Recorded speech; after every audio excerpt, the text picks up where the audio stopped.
All right, it is 1:30 on the dot. I know everybody has busy schedules, so we will respect that. We will go to about 2:15 today and handle Q&A at the end. But if you do have a question, please feel free to interject in the chat box and we will answer it as we can. So if you don't know me, my name is Andy Bonts. I'm the marketing director at Midwest Family. We've been running these Wicked Smart webinars since March of last year. Our goal is to bring experts and resources to answer questions that you have, or maybe give you answers to questions you didn't know you had to help you grow your business and kind of connect you with the resources that is relevant to the local business owner. That was as an audience that isn't helped enough when it comes to what's changing in landscape and marketing and leadership and general business practices. So we try to bring in topics and resources to help you from tactics and strategy and leadership and everything in between. So we do this every 2 weeks. So if this is your first one today, we'll have another one 2 weeks from now. And then we have a YouTube channel here that I'll talk about in a second. So cover some housekeeping information. We have a recording that will be sent to you via email by 2 o'clock tomorrow. You'll get the slides and you'll also get this recording. But if you want to jump ahead a little bit, you could go on our YouTube channel by the end of the day, and I bet you could have a head start. So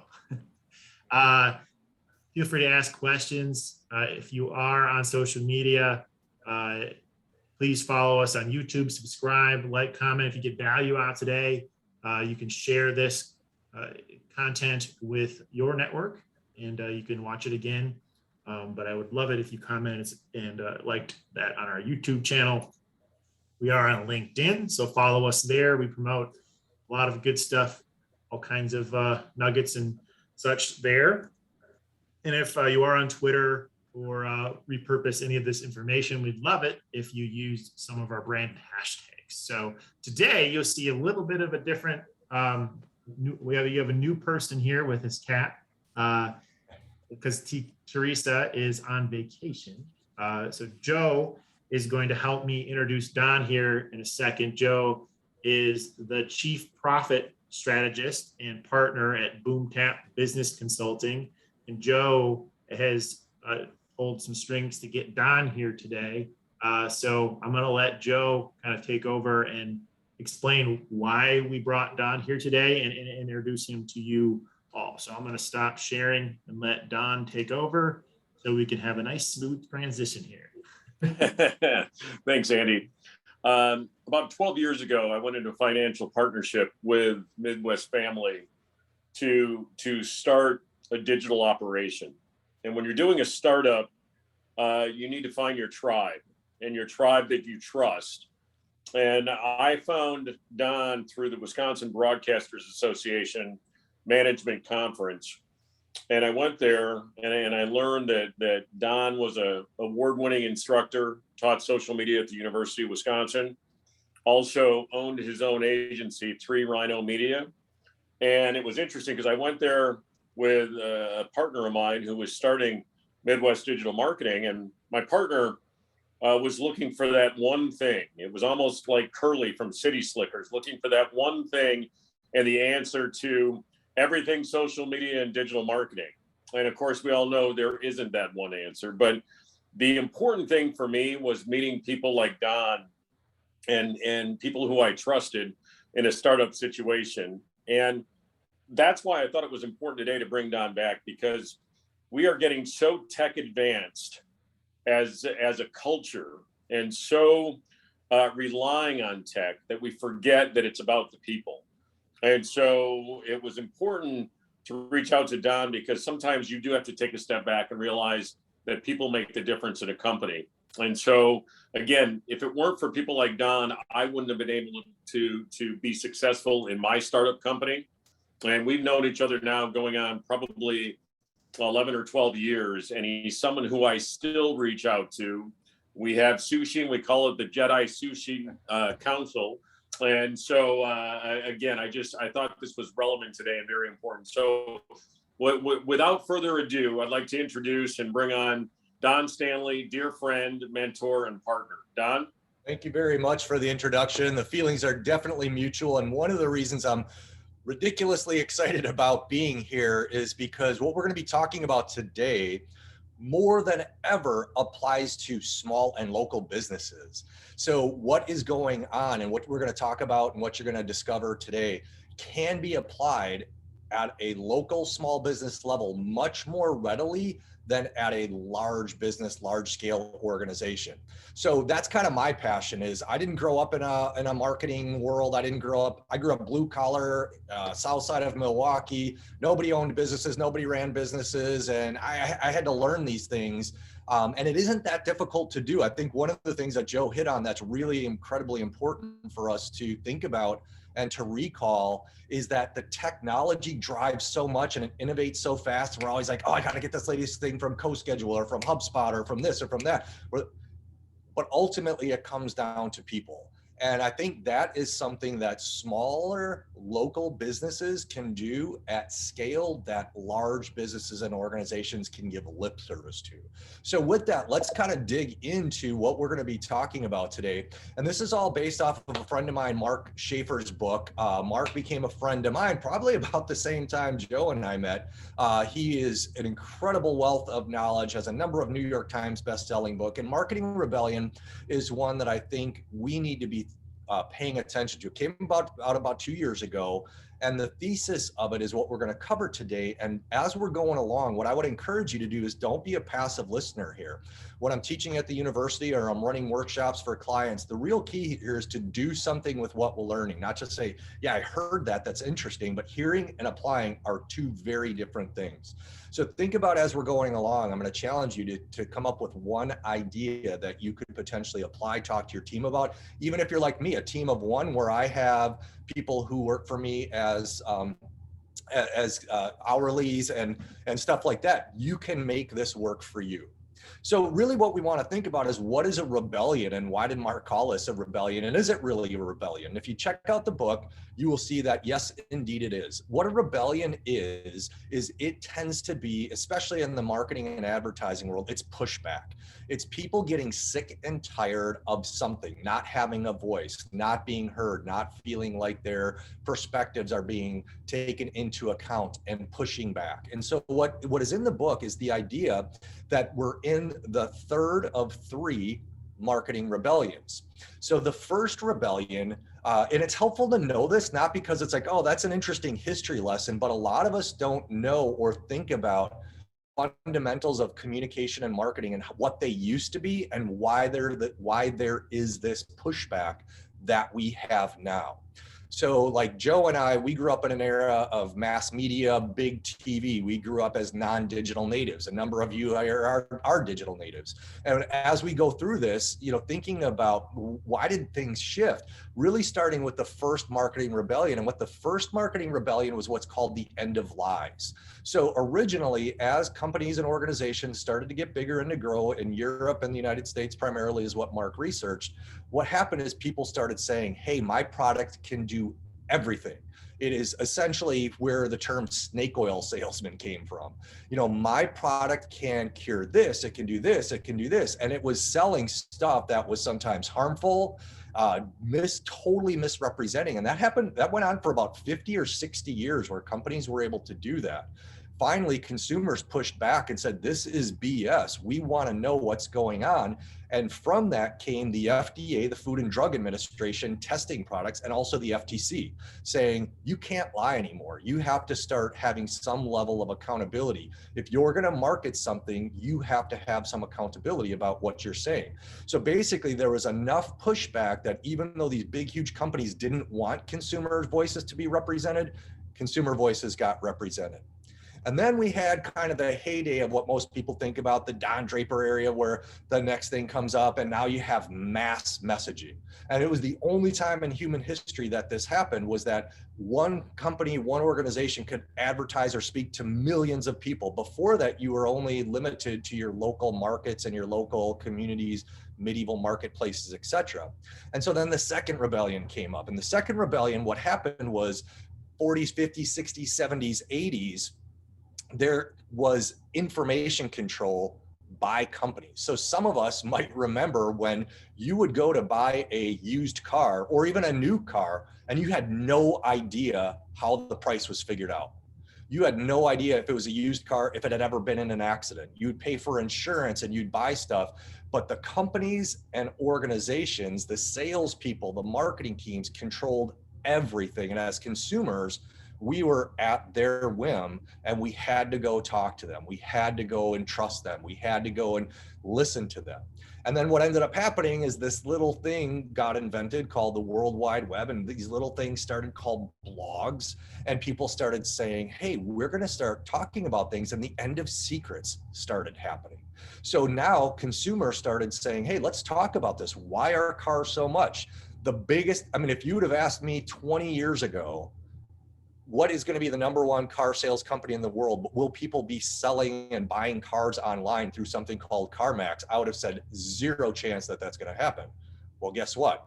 Our movie theater is going to be in trouble because of things like Netflix and Hulu and Amazon. Wouldn't have thought that would have happened. When you're going and buying insurance, whatever it is, think of any product or service. Now what we can do is we can go and we can gather information about companies, products, services, whether they're local or big. And so consumers now have this power to go and do research. There's a whole ton of really interesting research about this. I do a whole talk just on this, but essentially the main thing to take away is that consumers aren't blind anymore, so we can't lie to them. They can get access to any information. They can find out what our pricing generally is, or what the advantages and disadvantages of our product versus another is. So instead of being secretive, we now, it's the thing that people used to tell us when we were kids, respectful adults said when we were kids, honesty is the best policy. And companies and organizations still struggle with that, especially the larger they are, which again is an advantage for us as smaller businesses. And now we're in the midst of this third rebellion. And this is where the rubber meets the road of, okay, I don't know how many of you feel like your marketing and your advertising is getting less traction than it's ever gotten before. You're doing everything you can, you're trying everything you can, but you still feel like, oh, this is just not going where I want it to go. Part of that is because we're in the midst of this third rebellion. And this third rebellion is what's called the end of control. What does that mean? That's what we're going to dig into. And what I want you to be thinking about, because we're in the midst of this rebellion as it's happening right now, we don't necessarily know what the best overall tactical solutions are. We have some ideas of what they are, but like anything, we have to figure out what's going on, build the plane as we're flying it, so to speak, in some ways. But I'm going to give you some clues of what research is saying and what research is telling, both what Mark talks about and other experts talk about in terms of what does that mean for us. So when we stop and we think about it, what end of control means is it's in this little pie chart. According to research, about 66% of all marketing about our company, our business, our product, our service, our industries happen without us. So stop and think about this. 66, about 2/3 of all of our all of the messaging about our products, industry, service, our individual business, etc., happens without us. Now that sucks as a marketer, right? Because you're like, I spent all this time crafting my messages and thinking about things and wanting to communicate the right thing. But the reality is the digital word of mouth, but also the local word of mouth comes into play, and people trust that more. And that's the type of content that resonates more on social and digital more than anything else. So the idea is we don't have full control of our marketing messages. Customers have that control. And if we aren't paying attention to our customers, if we aren't learning from them, and if we aren't treating them with respect, we are missing out big time. Because if you look at all of the trends and the data on these trends, and what Mark says in this book is this isn't going to go away. we are never going to be able to be like in the 50s, 60s, 70s, and 80s and 90s where we controlled the messages the way we wanted to. If we aren't paying attention to our customers, if we aren't paying attention to conversation about what's going on, if we aren't paying attention to sentiment about our product, our service, our industry, etc., we're going to be missing out big time. And it isn't just listening. What we're going to have to do to take full advantage of this revolution is we're going to have to figure out ways to engage these marketers in ways that can make sense for us, even when they're saying things that we might not like. Jay Baer has a great book called Hug Your Haters that talks a lot about this. You can look up some of his podcast interviews on it, but it really hits this message because a lot of us are afraid of what happens if something is negative. So the thing that sucks about rebellions is this is not easy, it's not convenient, and it doesn't fit into the simple structures of our automated digital marketing tools, right? It doesn't match exactly what we want. And a perfect example of how why people rebel, in one of my little mastermind Facebook groups, a friend just posted a message where he got an automated response. The company was trying to look like it was a human responding to him, and it was, "Dear first name, last name, we really appreciate you, topic here." And they actually sent him that message. So marketing automation can work sometimes, but people are also like, I'd really like to be treated as a human. And that's where it comes to, what is this rebellion ultimately about? It's about consumers, customers, humans wanting to be respected. So don't BS me, don't blow smoke at me.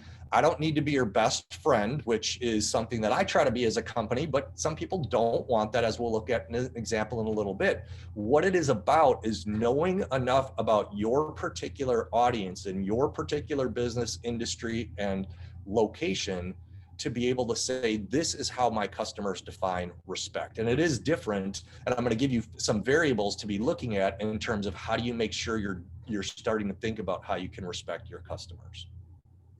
So how do we go about doing this? The cool thing is this is not difficult. Brene Brown, who's one of my heroes, talks a lot about this. And at first, if you look at any of her stuff, she talks about the idea of empathy. And at first, people were like, empathy in business, BS.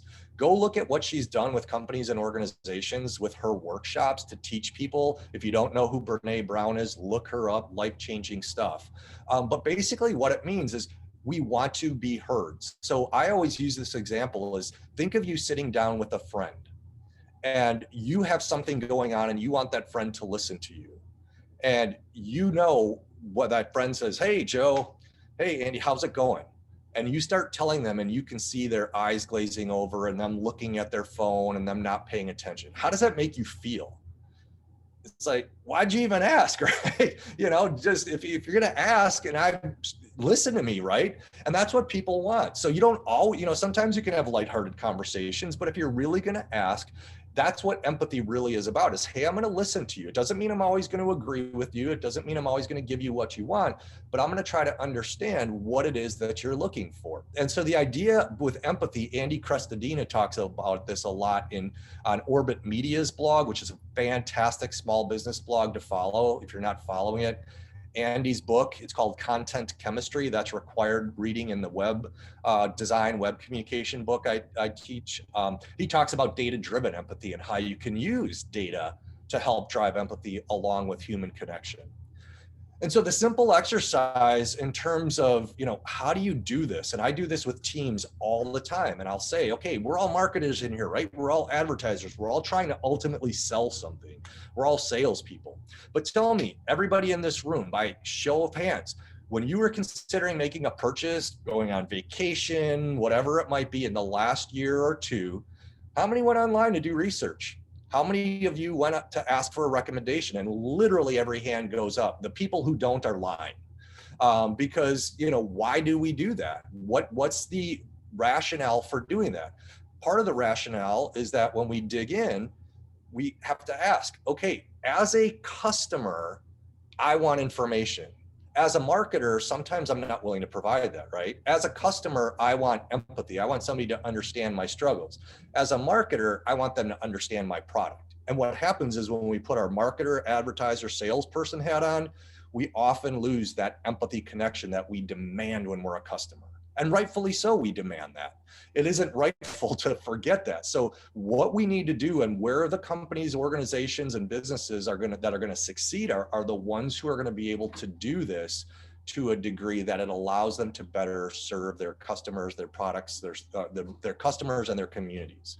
So the question then becomes, why don't we trust the advertising and marketing? We know that the Federal Trade Commission is there, supposed to be making sure things are truthful. The FDA is there trying to make things truthful. The reason is, when we are the customer, this is what we think of virtually every marketing message and every marketer. And I hate it, right? I hate it that when I'm going in and I'm doing a workshop, like, people are going to look at me like this, because this isn't, and Joe can hopefully speak to me that this isn't me, but I can understand why people are skeptical because they've been burned enough, right? So we need to keep that in mind when we're putting our marketing messages together. I like to call it, excuse the French, the bullshit detector. Would this pass my BS detector if I were really the customer? What else might I need to know or want to know? And I'm not always going to always provide everything, but I want to do enough that I'm meeting the customer where they want to be met, which is I'm respectfully communicating, messaging them, etc.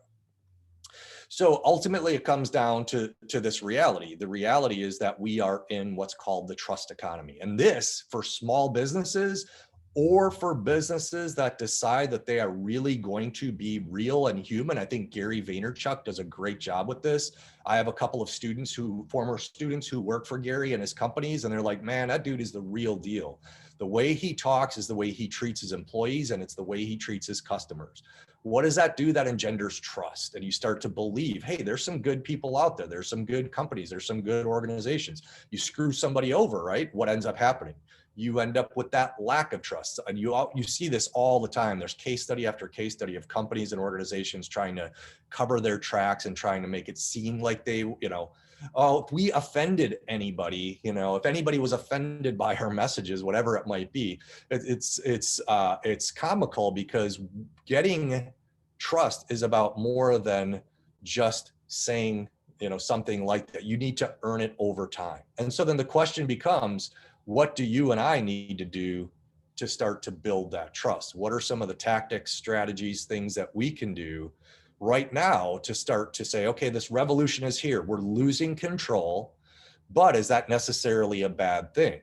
Can we reuse that in some way? And so you probably noticed behind me, I've got my martial arts kanji. I do jujitsu, and it's a lot like jujitsu. What you try to do is you figure out, okay, something's coming at me. How do I turn it against itself? Can I use the momentum and flow instead of saying, oh my gosh, I can't handle this? And the cool thing is, the thing to know is that we can do things.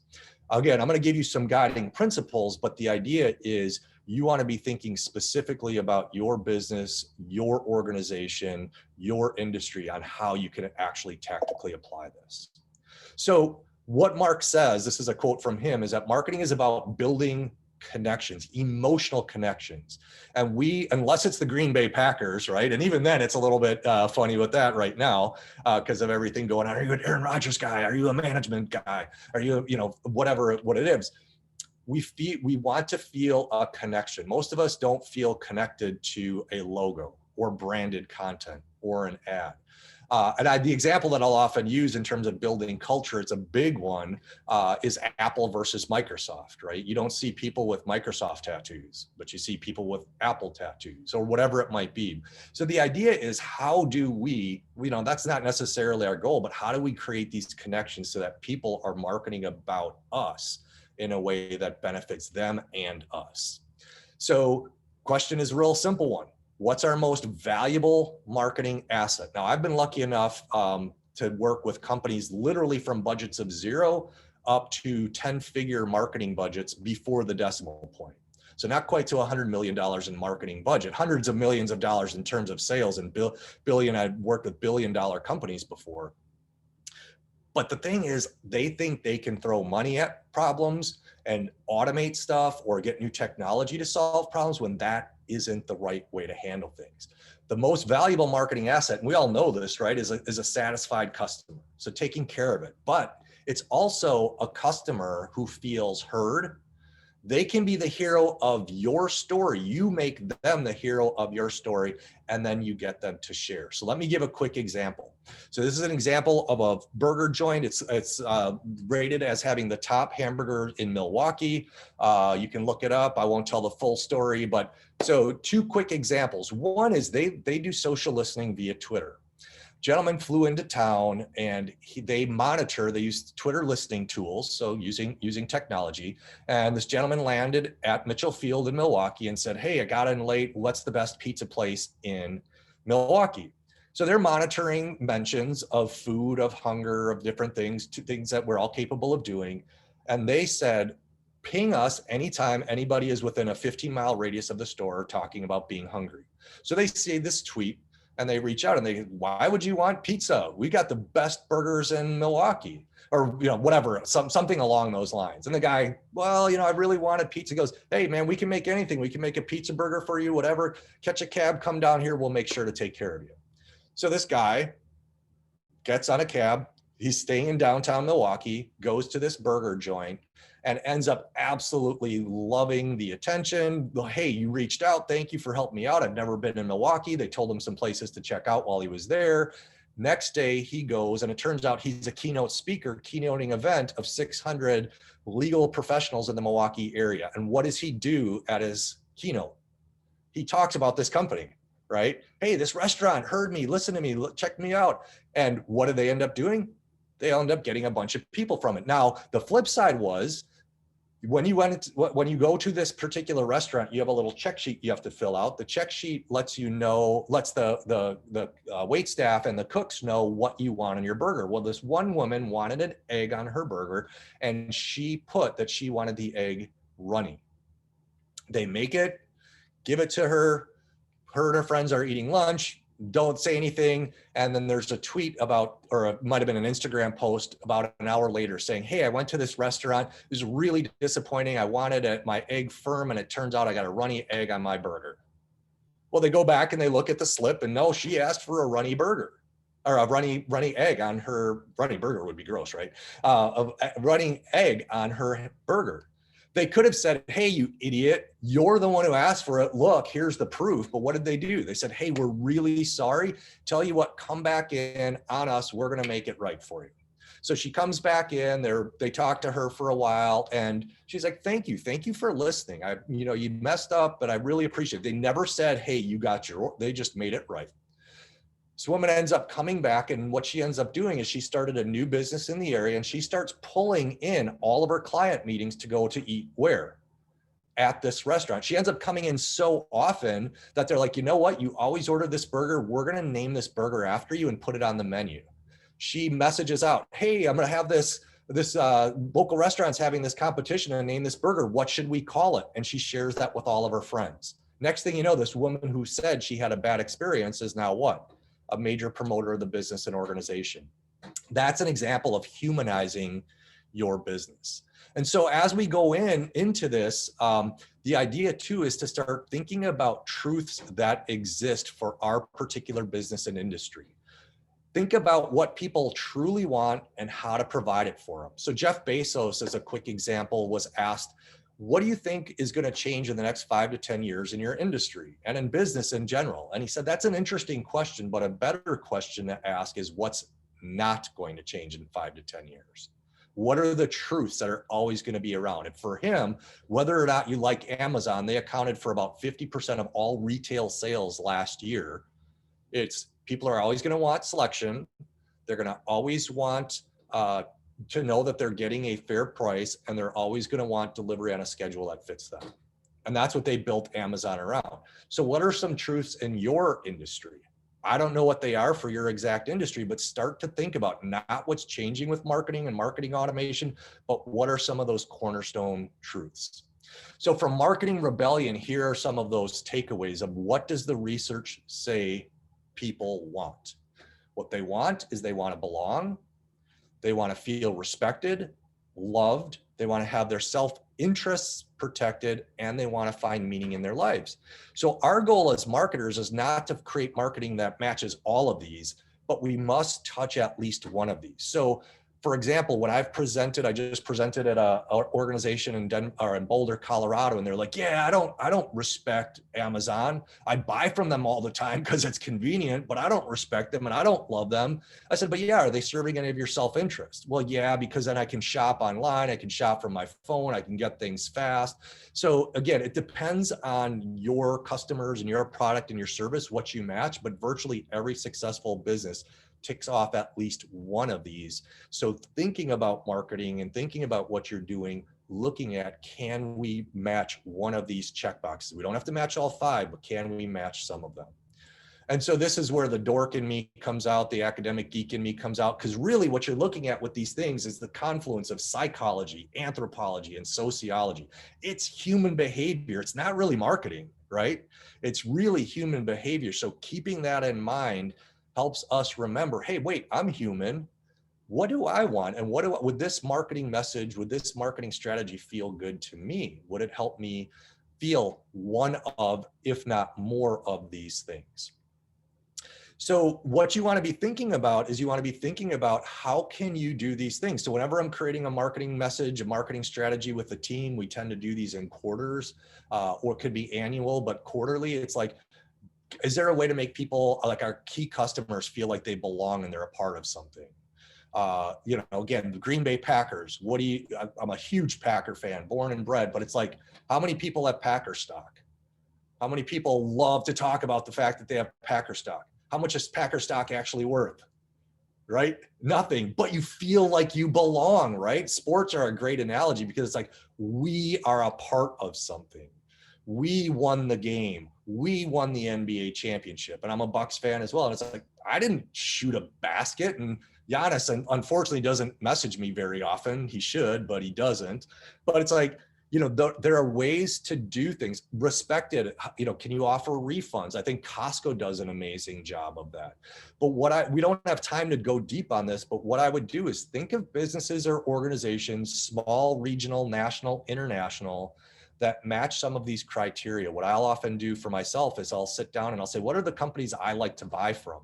Local restaurants, local stores, where do they fit? And then with fit, how do they fit that? So Costco does it for me because I can return anything I want anytime. And I feel like, okay, if they sold me a crappy product or they don't, they'll stand behind it. That's respect, right? They're not, hey, we just got your money, we're done with you. So the idea is to be thoughtful about this. And then what I coach clients on doing is look for the people who are active on social, look for the people who have word of mouth ability in their communities, and try to research them, go back to this slide and what do they like? How do they connect? What do they talk about? And then say, how can I connect with them? Like the story of Jello, if you ever look that up, fascinating story on all this. There's so many cool stories. But the idea is, if you just take this and you push through just this, you're going to be coming along and you're going to be making connections that businesses that are not paying attention to this are going to be behind the wheel. Behind the 8 ball, and you're going to be in control of making much better connections, and your marketing is going to resonate more. And then the last thing I do is I just go through and I say, what's some utility content that I can provide through my marketing, stuff that people need to know, what's on the menu, what are my hours, what products do I have in, services, etc. And then the connection content. How do I connect with people? And that's where what I like to do, it's a simple strategy, is highlight influencers, not just people who are buying my products, but influencers in the communities I'm working in, people who are doing good, people who have cool stories, and making them the stars of what's going on. Last thing is, and I know you'll have access to this deck, this is the human centered marketing manifesto from Mark. So these are the 10 tenets of that. The most important one is the end one. You really need to think, some of these are more challenging to do, but the end one is be a human, and I would add in, the most human company that is a good human wins. And that doesn't mean always being right. That doesn't mean doing everything perfectly. It just means being real and treating people with respect. So with that, I'm happy to handle any questions y'all got. I can stop the share as well. So Don, let me take you back when we started building the brand. of Midwest Digital 12 years ago. And I knew that most media companies were going to automate, and then they were going to go that direction. And so I wanted to be very people centric in my business model and my business plan. But obviously, there's the struggle with that, because you can be people centric, but if you're going to build a company to scale, it's a really, really tough balance. So if you had a startup company right now that needed to blend, and you were consulting them, and needed to blend the human element with automating to scale, what would your advice be? What would you tell them to do to find that right balance between human-centric and automation for scale? Yep, that's a great question. And so one of the examples is like what I talked about with that company doing Twitter listening and social media listening, right? Automating to some degree. I mean, that's not necessarily automation, but that's relying on tools.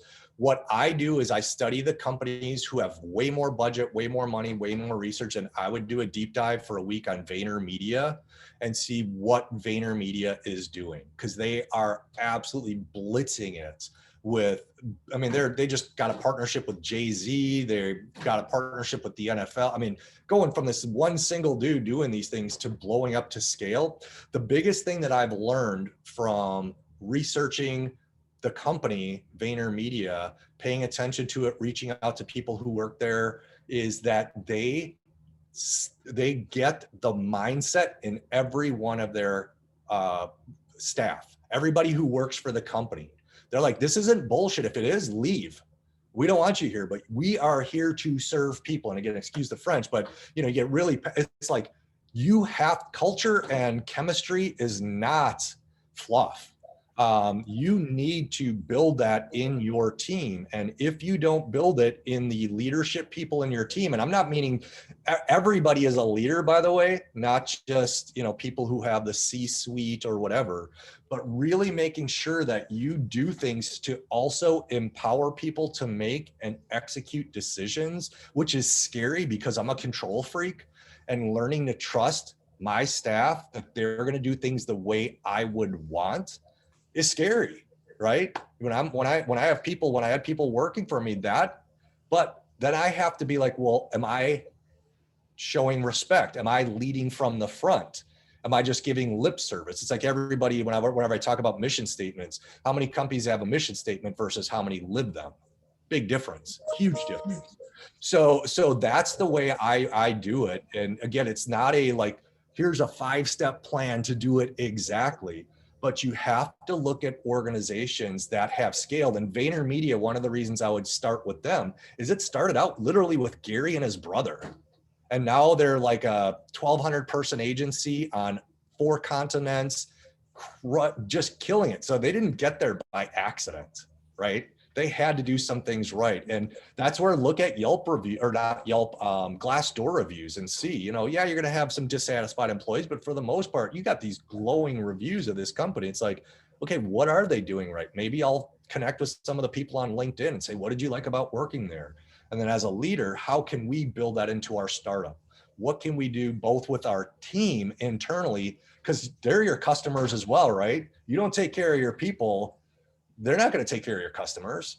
So I think that's a critical misstep that a lot of organizations make when it comes to that leadership, is putting things into not building the culture. So then when the automation's built in, you're thinking about, okay, we're going to automate with marketing. How do we make it feel like it's helpful, and make sure that they know this isn't a human, but they can get to a human, right? Don't pretend it's a human when it's not. Like say, hey, this is a bot and we're going to be interacting with you, but if you really need to talk to a person, here's how to do it. Something like that, which, you know, most people aren't going to want to talk to a person because they're afraid they're going to get sold. So they're going to want the automation. But if somebody knows that I'm not pretending to be a human, I'm telling you this is automated, then it's a simple little thing. It's you know, those are the types of things that I look for. So I don't know if that answers the question. Yeah. Okay. Yeah, and as a follow-up to that, Don, in several of my when I do seminars across the Midwest, I usually include the clip from the internship. And I don't know if you've ever seen that movie. No. But it's about getting an internship at Google, and it's with Owen Wilson and Vince Vaughn. the kids go in and talk to a pizza place, and they're talking about all the technical jargon of digital marketing and marketing with Google. And basically Vince Vaughn and Owen Wilson go in and have a human conversation with the pizza owner. And I say that's really what you're looking for. So you're using technology from a Google standpoint, but you're having that human to human conversation. So that's when you were talking about it today, and when you and I had lunch a few weeks ago talking about it, that's where my head went, was it's a human, but you're using technology to move the ball further down the field. Yep. And so what I often do is just use the technology to get what's called sentiment analysis. How are people feeling about us? How are they feeling about our industry? What are they doing? What are they talking about? Where are they frustrated? If they're frustrated, maybe that, like there was a coffee shop, I won't name the coffee shop, but they were like, somebody complained that there wasn't enough outlets in the coffee shop, and the coffee shop messaged back on social, said, hey, why don't you just chill and relax and enjoy your coffee instead? Well, coffee shops in our culture are workplaces, right? Well, a neighboring coffee shop a couple blocks down saw this conversation, jumped in and said, hey, Joe, hey, Andy, saw you're looking for a place that's a coffee shop with an outlet. They took a picture, they put a piece of masking tape over an outlet with that person's name on and said, Joe and Andy, come on down. We'll hit you up with a free cup of coffee. You know, what did that do? You know, that's an example of automation to a degree, where you are knowing when to intervene with human interaction, right? You don't always have to intervene with human action, but you're ready and your team is prepared and empowered to do that.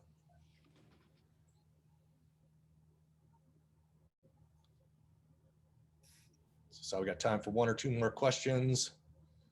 If anyone has a question, go ahead and type it out in the chat box and we can field it. Will Aaron Rodgers be a Packer in 2023? That's No, he won't. He's gone. Well, we have about 4 minutes left. So while you're writing your questions out, I do want to introduce our next speaker before we depart. So here is the next speaker. So how to tell stories to build your business empire. And I think this is a really good sequence. I didn't do this on purpose, but it's set up pretty well. So I'll take credit for it. I was just gonna say, take credit for that. Hey, yeah, right?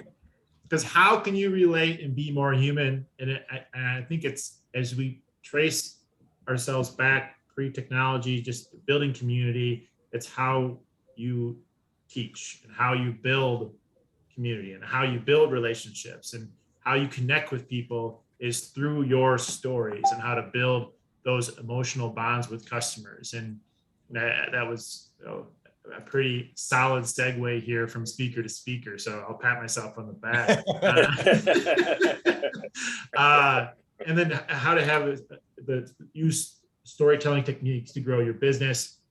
And the number one rule that can never be broken when you're storytelling, it drives sales. And we're having Steven Semple, who's a director of Wizard of Ads in Canada, come in and talk in 2 weeks. So he is going to cover all the kind of the how-to probably, or one way you can help connect with people and be more human. Because one thing that I know about Gary Vaynerchuk is the fact that he is so human. Like, he is beyond real, and he's very transparent and authentic, and he cusses on stage and drops F-bombs throughout his keynotes, not in a offensive way, but just as how he talks. And he says it's how he talks in front of his kids too, you know. So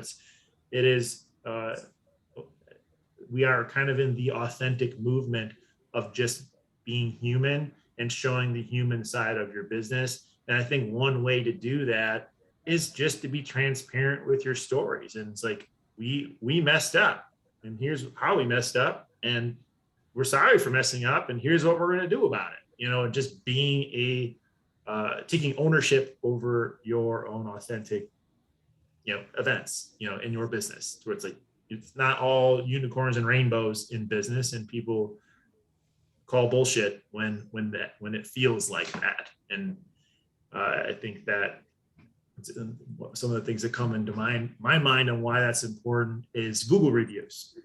I was auditing a few of our clients doing a digital audit for a few of our clients this week, and they had, a dozen, 2 dozen reviews, even the bad ones, no one replied to them.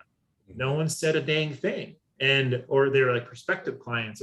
And it's just a huge miss when people complain and you say nothing. Or when they say good things and you also say nothing. So it's easy not to listen in a digital world because it's not personal, but sometimes it's hard to forget that there's a person on the other side of every single computer that is writing that feedback, and they have influence too. And if you ignore them, they will, ignore you with their money down the road. And tell their friends about it, right? And tell their friends I had a about bad experience at so-and-so. I had a horrible cup of coffee and they just blew me off when I said, hey, deal with it. It's like, well, I had a really bad day, who knows what was going on in their life, but instead, say, so anyway, I could not agree more. Great. Well, Don, Thanks, I really Don. enjoyed this. Thank you, Joe, for helping moderate this. Appreciate you both. Appreciate the time you invested. And for the humans that are on the other side of this that I cannot see, thank you for being here and blessing us with the 45 minutes of your time and being a part of this discussion. We look forward to hearing your feedback. Share this with share your questions with your rep or with Teresa's email when you'll receive that in the follow-up email. You have this recording. Please share it with your friends. I really enjoy this and endorse this. This is how I like to do business. So I'm really happy that this all played out and look forward to next time. See you in 2 weeks, everyone.